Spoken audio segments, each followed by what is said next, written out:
Big weekend in the NFL, packed fall, a streak ends, and Cliff Lee makes a surprising decision. Stay tuned, Sports Talk Live is next. Food?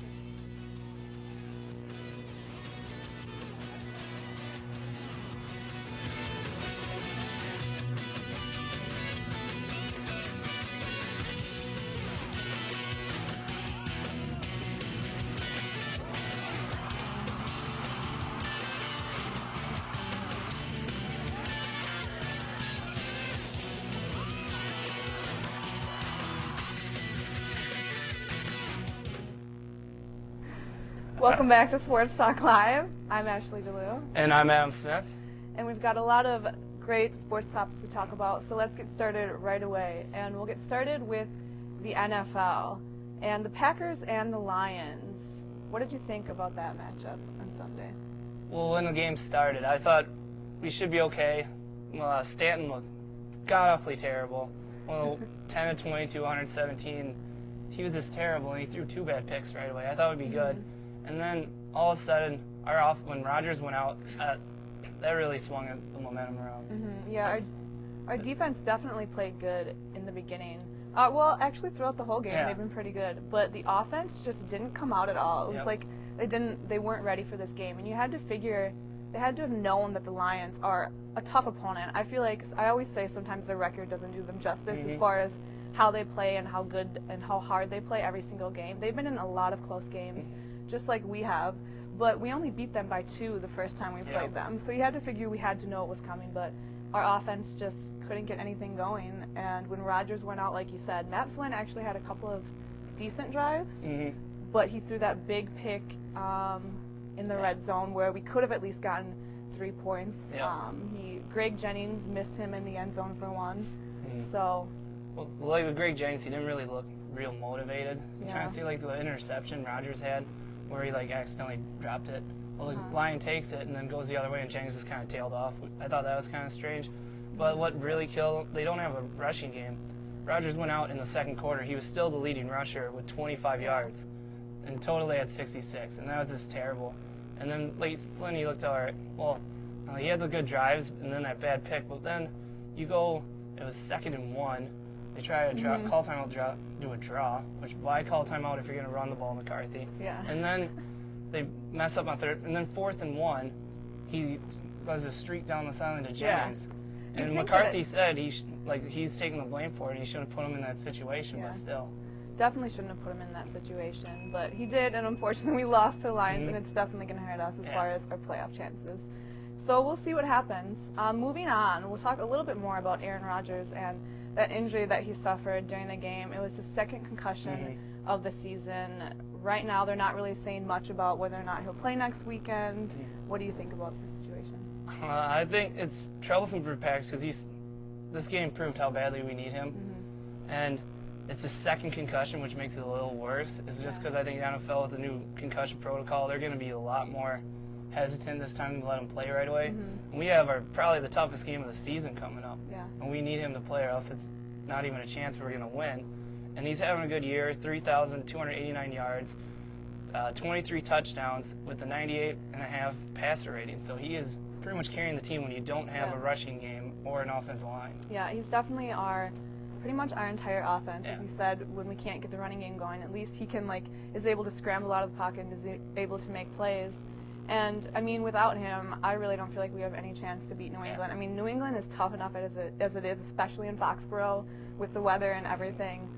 New England is just really hard to beat, and I'm a little worried, like you said, that they might be extra cautious because this is his 2nd concussion. He was able to come back the first time, but, I mean, 2nd time around, I'm worried they might be a little extra cautious. Good for his health, but not good for our chances against New England. Well, like McCarthy said, they're going to use the high side of caution this time around, which good pulled by McCarthy because I'm sure he really has a lot of say in it. But anyway, speaking of NFL, we're going to move on to last night's game that took place in Detroit.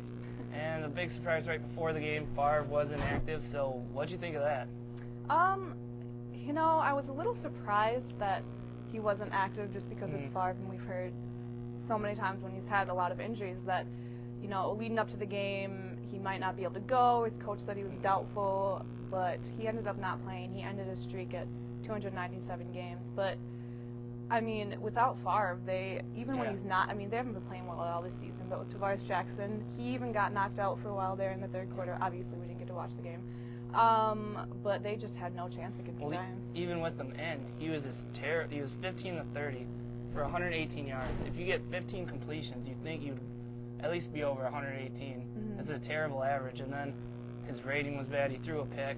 So, like, this whole Favre was killing him the whole time, which he hasn't been playing good, but, like, Jackson's the savior to save their season.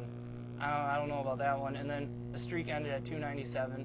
But the weird thing about his streak now is the notion that he kind of wants to be put on IR so he still gets paid. Yeah. And then he can just right off in the sunset, well, if you kind of all of a sudden want to go on IR, why were you making it seem like you could play this week? Yeah. So I just thought that was kind of weird for Brett. And then his press conference evolved, like, yeah, there were plenty of times where I could have not played, but maybe I shouldn't have. Well, that's great.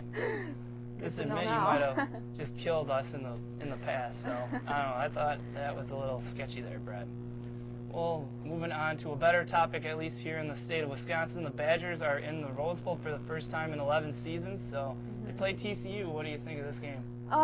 You know, I haven't really followed TCU that much this year. So, I know obviously they were 12-0. They're the number 3 team, I believe, in the nation. Yes, the number 3 team in the nation. The Badgers, though, have a great running game. Yeah. TCU, I think the good matchup will be our offense against their defense. Yeah.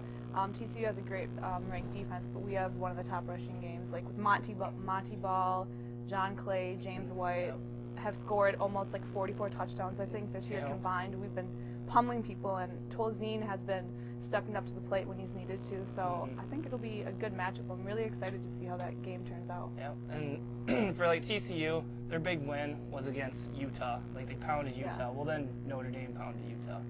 So they look a little shaky. They got the number 1 defense, but like so they're a little sketchy. Like I haven't too much. They're the number 8th in rushing.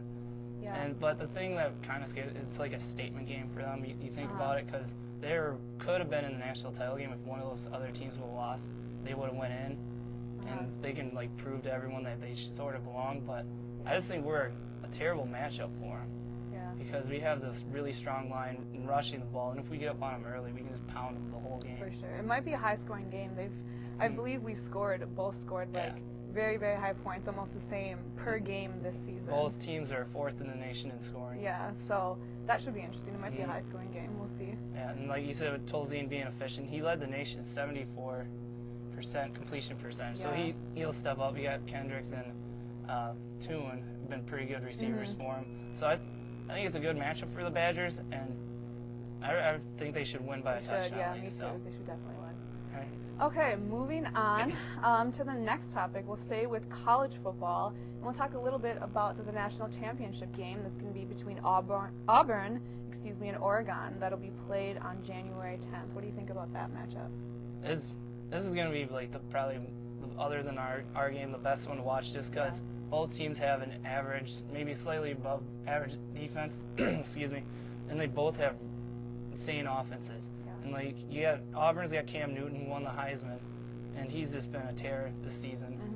And Oregon's the top scoring offense in the nation, and they only scored less than 37 once all year, and that was the Cal game where they were faking injuries. Oh yeah, slowing down. So that was an interesting game. I want to take Oregon just because I don't really like Cam Newton and this whole mess that he's in. So I want to say Oregon, but I just think Auburn will be a little bit stronger. Yeah, Auburn has just been unbelievable on offense. Obviously, Cam Newton is their offense. I mean, he's obviously the Heisman Trophy winner for the best quarterback.